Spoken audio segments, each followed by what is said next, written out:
Good morning, everybody, from the Wyndham I Drive Orlando. Today is day 3 of Spring Spooky Empire. Spooky Empire, the Orlando Horror Convention, running twice a year normally, Spring Spooky and Fall Spooky. We did not attend the first 2 days of the event, but today's Sunday, pluses and minuses. Vendors cleared out of probably some of their good stuff, but on the other hand, clearance on items that they don't want to take home. More importantly, the panels are good today. Alice Cooper is one of the featured guests. He has a panel today. Blair Witch panel today, and costume contest. 11 o'clock and doors have opened. First stop up, Alice Cooper. He's doing hand-drawn sketches. There are a variety of photos that you can get autographed, including Millie Wakay. He's right there. Nita. Got Alice doing a sketch.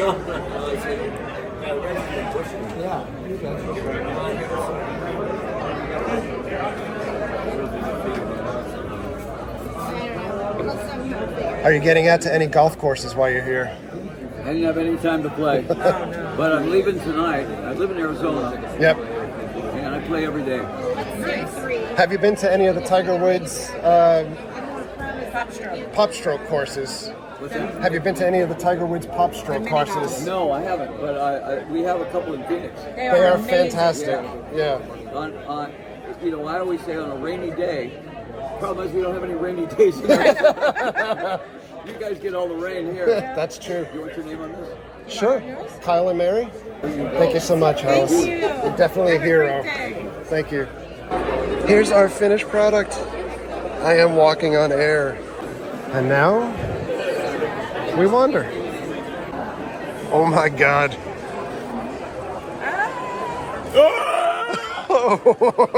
Tons of art at Spooky. Mostly an art exhibition at this point. With some jewelry. Ooh, I like this a lot. Mary's favorite earring place. 5 lemons. Beetlejuice, Beetlejuice, Beetlejuice. I wanna be elected. She's the dog. This company, Image Motor Studios, actually had little terror dog babies that are all sold out. But you can go on their website and buy some there. We've bought other props from them before in the past. They are top notch. Meanwhile, at Butterflies and things. How cute! At Florida Fine Crafts, get some woodwork. I'm digging that Spidey. And they've got the star. And the fun thing is, bootlegs used to be my favorite thing, and now I don't even think I have a way to play a DVD or Blu-ray. I'm pretty sure my Blu-ray player is not working at this point. Kiss Skulls. Ionix Media, wooden maps. Universal Studios, in wood. Long live the Jaws ride. Whoa. Papa Meets Eddie, the crossover we never knew we needed. Oh my. Tarman. We've got critters. So we're at 13X with Rick the Master. Yes. Pulling out for the Knicks here today. Yes, please. Boo, Knicks, boo. No, just kidding. Just kidding. Are we getting a Beavis and Butthead mask? Yes. Because, well, who do you think should be Beavis and Butthead out of the two of us? Oh, dude, the laugh. That was like you are definitely Beavis. Mary has to touch everything, so don't ever bring her places because she can't stop touching things. She's a vendor's worst nightmare. Look at her face. Caught somewhere in time. Tell me why I have to be a power slave. There's a new haunt this year at Auburndale Racetrack, Terror at the Track. This is the year of local haunts.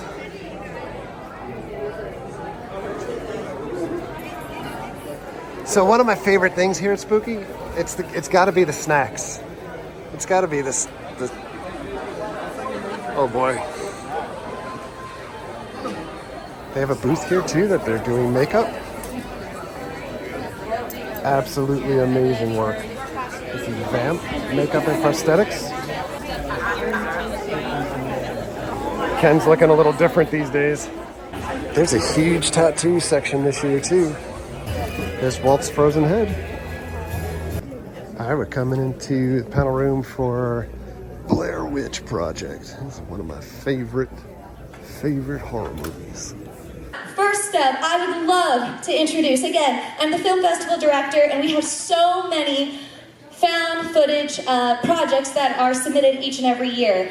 And every one of these found footage projects, they usually have a cover letter that goes along with it that says they were inspired by the Blair Witch Project. So it is my honor to introduce the co-director of the Blair Witch Project, the groundbreaking filmmaker, Eduardo Sanchez. Let's give him a round of applause!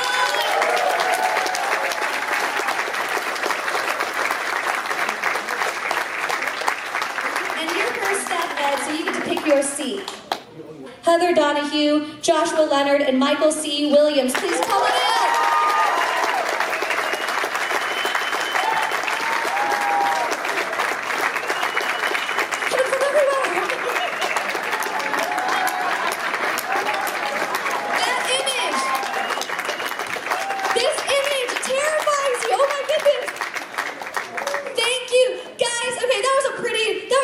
Welcome, but we're in Orlando, Florida. Filmmaker from UCF, and I want to give him some O-Town love. Welcome the cast and the director of the Blair Witch Project.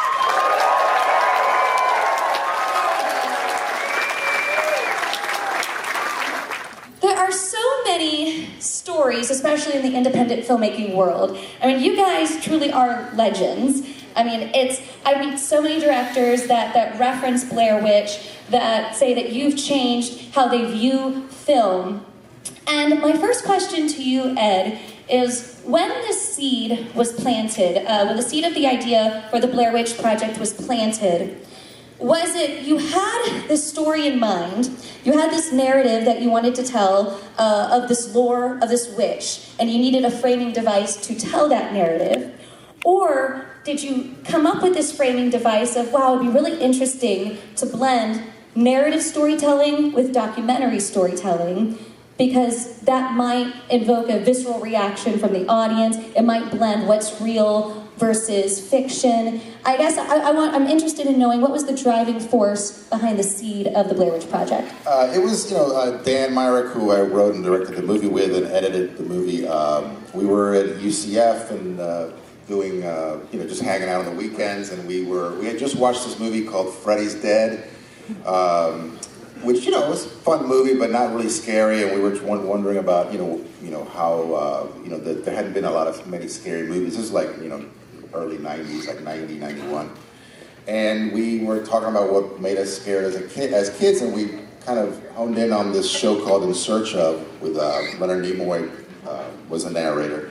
That show creeped the crap out of us when we were kids, so we went and rented it and watched the show, and we loved it. And again, even as adults or semi-adults in film school, we were we loved it. It was creepy, and so we were like, I wonder if you could do that, fake. Basically, you could do a fake documentary. So the whole idea was, a fake documentary. It was going to have the footage in the woods with the actors, and then we were going to cut back and forth to talking heads and people examining the footage, and investigators and detectives, family members, and then so that was the original idea. And then the Blair Witch thing came later when we were actually going into production and trying to figure out, okay, why are they going into the woods? And we came up with the mythology for for the Blair Witch. We had to give them a reason to go there. So it was just basically a fake documentary, It was. I mean, a lot of people say, what were you inspired by? And I really a lot of just like Spinal Tap. Remember Spinal Tap?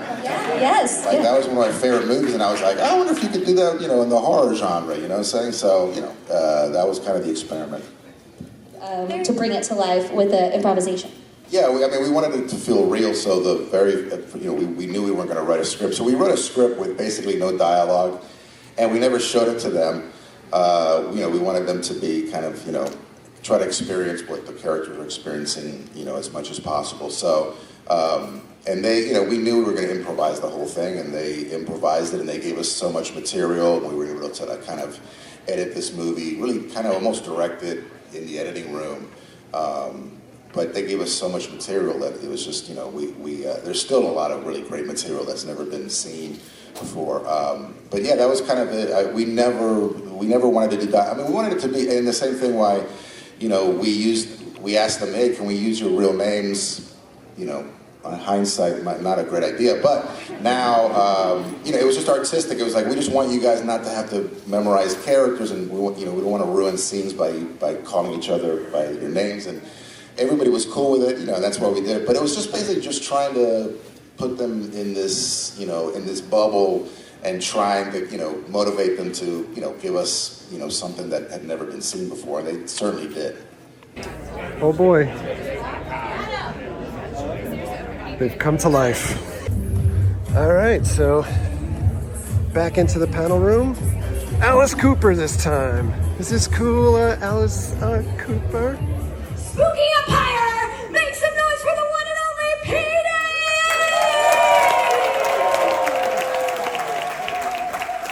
Thank you guys, thank you man. Thank you for coming out every year and everything like that. Spooky Empire wouldn't be anything without you guys.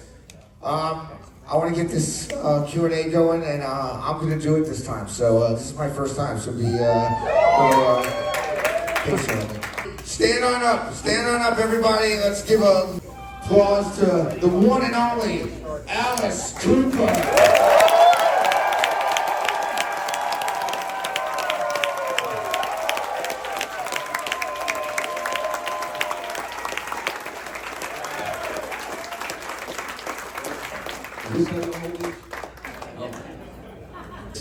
In your high school band, you play any place you can play. That was it for 4 hours a night, doing covers, and that's how your band gets good. Yeah. It's, Beatles did that, Stones did that, everybody did that. Yeah.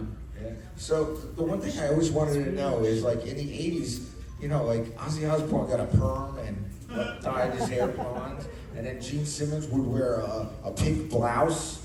Why didn't you go that way? How dare they? I used to go on stage in early 70s, and I think this is how we got our reputation, the whole band. We were more Clockwork Orange than Clockwork Orange. I'd have leather pants on, and I'd have my girlfriend's slip, but it was all torn with blood all over it. And that's how the show started, so the audience would go, what happened? And the guys in the band had hair down to here, makeup on, but it wasn't elegant makeup, it was smeared, so it was just like everything about us was an insult. and that's what I think started the whole theatricality of the Alice Cooper thing. Then we took it a step further and said, why don't we make the lyrics come to life? If you say, welcome to my nightmare, don't just say it, give them the nightmare. And that's where theatrics were born right there. Like 5 houses apart in Maui somewhere. But the thing about that era was all of my big brothers and big sisters died at 27. I mean, Jim Morrison was, and Jimi Hendrix and Janis Joplin, all those people, they were our big brothers. We'd be sitting around getting high with them and drinking and everything. And the next thing you know, 27, gone. I mean, that was weird. And the weird thing was that almost everyone that died at 27 was some kind of a world beater. They were people that really mattered. It was a weird situation for people to live fast, die young, and have a good-looking corpse. That's pretty much what it was. Did Frank Sinatra and everybody, did they hang out and party with you? Oh, yeah. Well, see, everybody saw our show differently. Salvador Dali comes to the show, and he sees it as surrealism. Groucho Marx comes to the show and sees it as vaudeville. Vincent Price sees it as comedy horror. So I mean, all those guys that were in show business all their life, they were not shocked by Alice Cooper at all. The audience was, but they weren't. There's a lot of artists right now doing their farewell tours and everything like that. And I just recently saw you with Rob Zombie and stuff, and you were kicking ass still. And actually, you opened up for Motley Crue on their farewell tour, and you blew them away. It's incredible. It's incredible how you're still out there doing it, and these other guys are giving up already. So, and you were there before everybody. Yeah, quitters. Yeah. Pretty soon it's just going to be Mick and me. You know, I'm a lifer. You know, Yeah. there's certain guys that are lifers. I started when I was 15, and I'm 76 now. And I've never felt better in my life. I get up on stage and do 2 hours and never, I'm not breathing hard, you know. No, it's incredible. Like, what you put into a show still, you don't half-ass it at all. No, you know, our show has always been theatrics. And, you know, there's, the problem now, the biggest problem is the set list. Yeah. Because there's about 12 to 13 songs that you have to do. Or we'll get mad. You cannot not do those songs, you know. Yeah. And then there's maybe 5 theatrical songs that you have to do, you know. Then it only gives you maybe 2 songs that you can go to all these 30 albums and say, okay, let's shock the audience with that song. You know, let's do this song, that one. And but it doesn't give us much leeway to, you know, to if we do a new album, we can maybe pick 1 song off that album to go in. You know, Marilyn Manson, all these bands, Slipknot and everything, they all pay tribute. They all say, you know, this is why we got very that. respectful. Yeah, but I mean, that never, to me, that was never a threat to me. You know, we had already done what we did, and we keep doing it. And I always look at it this way: we got to keep doing it better than them. Yeah. I'm never going to be. I don't want to be thought of as, oh, let's go see Alice because that would be nice to see this nice old man play. You know, and when people say that, I go, I'm going to blow you so far off the stage. You're not even gonna... No, it's absolutely true. Well, I surround myself with the best players. You know, if you look at our band, you know, Anita Strauss and Ryan Rock and these guys, they're all best friends. And nobody's ever ego. There's no ego going on. There's nobody worried about how many solos you get and all that. Everybody can't wait to get on stage and play the show. Same thing with the Hollywood Vampires. Johnny Depp, Joe Perry, and myself. We have never had an argument in 8 years. We just get up on stage and play it. Everybody, you know, and you can tell that we're having fun up there. Yeah. And if you don't know, if you've never heard Johnny Depp play guitar, he's a killer guitar player. Really a good guitar player. That panel was awesome. Look at this amazing shirt. But it is sold out. Next to an amazing shirt. No! That shirt is from Kismet Creative. I need it. Wait a second. The last time I saw you, you were underneath my bed. All right, back through the hallways, heading to the costume contest. And we're back. Costume contest coming on up. Ruckus! There's gonna be a ruckus, kids. And we are gonna see that in the form of a whole bunch of costumes. Are you ready to see some creative people say yeah? All right, This costume contest is competing for over $1,000 in prizes, plus this amazing title belt. This is big as she is, yes. It's alive! Yes! You guys come right here in the middle. Come over here, right here in the middle. Look at that kid. We all love a little witch in our life. Very nice. Hermione, look right here in the center. We got a candle. Judges are going to discuss. Nicely. All the kids win. They got a medal. Do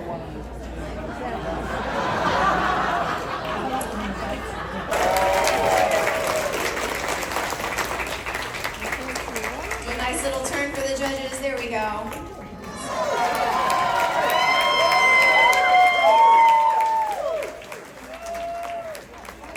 Yes.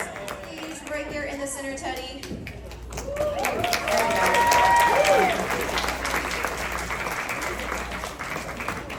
Love Amanda.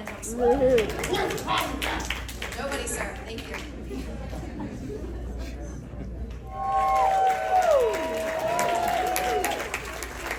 Horns and all. Will the judges take a look? Ooh. Gotta love a little haunted doll action.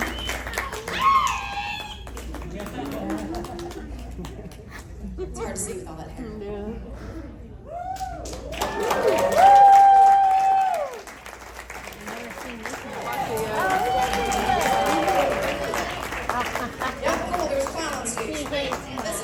Ryan, Sweet Tooth from Twisted Metal.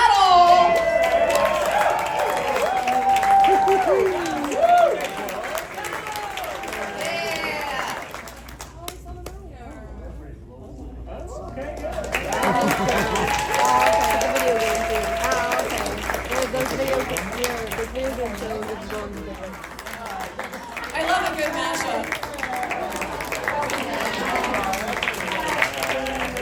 Is that a bucket of spare parts for the two of you?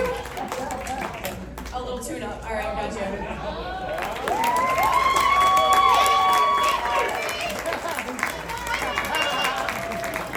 Hi, Barbie. Oh, Mike has never looked prettier.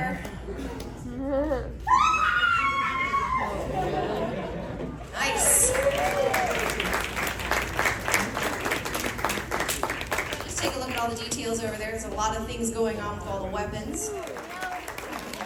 Still looking for Mario. Where the hell's your brother? Seriously.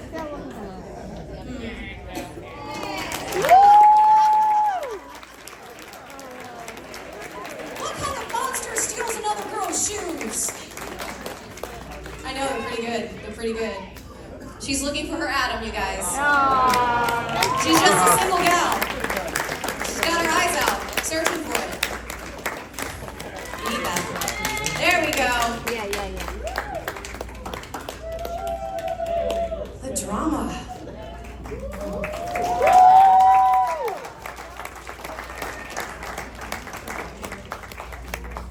Didn't know the Phantom had such great legs. All right.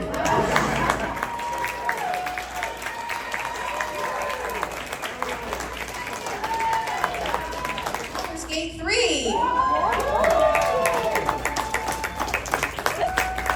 Oh, she got her toes out and everything. Ew.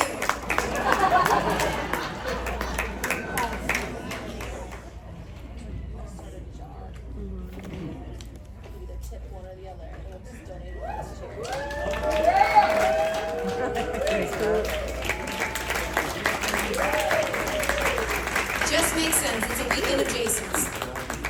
Things.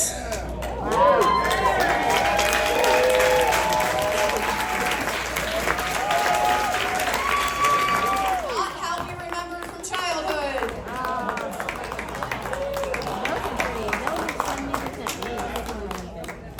Come to the center right there, guys. Take your pictures. 70%.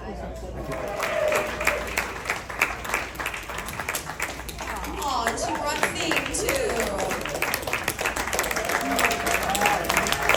Mousetrap. Dead mouse.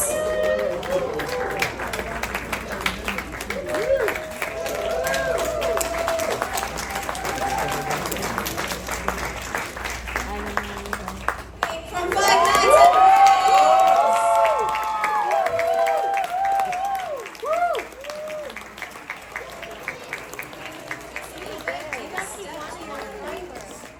Yep, takes us right. And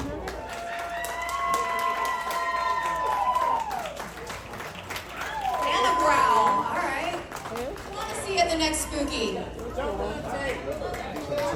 you loved it? Yeah. There we go. Oh, there's music. Oh, okay. It looks like it.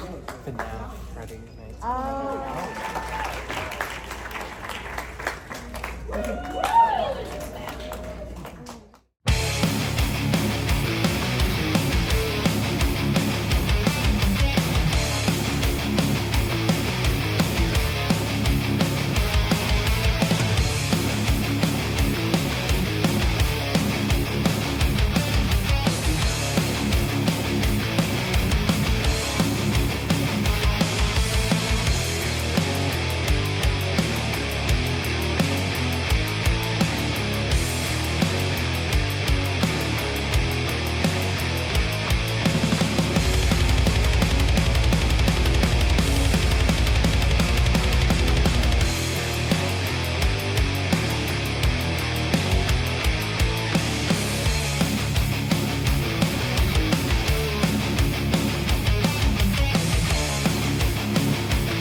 Judge's for the choice. choice.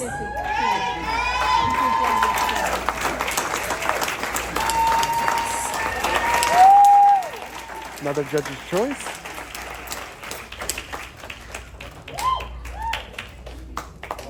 Another judge's choice. Pictures on your phones or your laptops or whatever, so we can see the process. Some had binders. Tonight for the best exhibition is Barbie and Witches Ohio.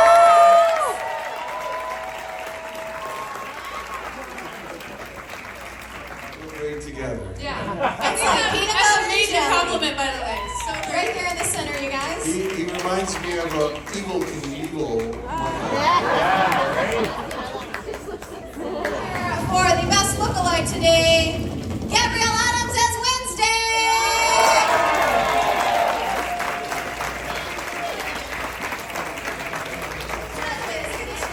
Again, this costume. Well, she had an extra hand. I have a costuming background, and I'm just in awe. That's more than I want to do. Pause and welcome One Was Army cosplay, the Nightmare Nurse.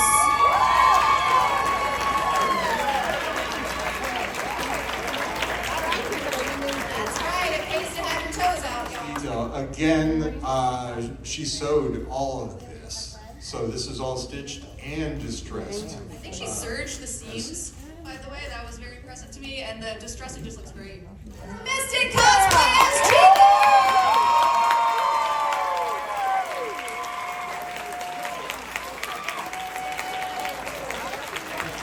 And we notice all the seam lines on here are put there intentionally. There's so much patterning just to get this shape. It's not easy to make that shape. Any kind of ball shape takes a special skill to get that just right, to get that basketball as opposed to an egg. So it takes a lot of skill. There's servos, if you see the eyes are blinking and moving. Yeah. That's just amazing. And the proportions are just so right. 18. However, where are you going from here? There's the bell, there's the prize. All right, so this is gonna get to the face photographers right This here. is it. Hands up. We're just gonna Last do photo goodbye. at the Wyndham for Spooky 1, 2, 3, Empire. goodbye. Na, na, na, na. Na, na, na. Hey, hey, hey. Goodbye. Spooky Empire, we are getting out of here. Much to the sound of the air conditioning around us. The air conditioning worked in the hotel this time around. Yes. Which has been a problem in the past, which my understanding is they're tearing this hotel down and maybe using it for universal hotel space. But in any event, you guys should know, like, I am very much extrovert on the channel, very much introvert in person. I can think of a million reasons why I shouldn't do something all the time, and I rationalize my way out of not coming here yesterday because I didn't want to see like 1,000 people and be in this big crowd and stuff. And then looked overnight and saw that Alice Cooper's panel was today, and cosplay contest was today, and the Blair Witch panel was today, and that like Sundays is going to be pretty quiet to begin with, so let's go. I'm so glad that we came. Sundays generally for us are a day of dread, at least for me, like just thinking about like I have to go back to work tomorrow and you end up like dragging your feet. I had such an incredible time. Yeah, it was good. Today was so awesome. And when I look back and think of awesome days that I was able to spend with Mary and then with other friends and seeing other people, so good. So good seeing so many spooky friends that we haven't seen at Spooky Empire in a little bit, and being able to get back and say hello to Petey and all of the folks that are working the autograph stuff and the vendors and just friends. And it's the spooky family, whether it's Halloween Horror Nights or things like that. Like, it genuinely feels like family when you're getting to all of these folks here. Oh yeah, it really it's so felt comfortable. It's so everybody's so great. It felt great. It felt great to shake hands, fist bump, hug, and everything. Like, it really warmed. It sounds so ridiculous, but it really warmed my heart today. And, it was so fantastic. And what a way to start it off with the Alice Cooper sketch and everything too. So now we have Alice's autograph previously, a picture with Alice previously, and hopefully I can put everything together in like one big shadow box. Like I am over the moon happy about everything. So in any event, glad we were able to share everything with you. Onward and upward, back to work tomorrow, but for now we're going to get out of here. Thanks a lot for coming along. Thank you very much for all of your likes, comments, and subscriptions. Treat others the way you want to be treated. Have a great day. See you guys.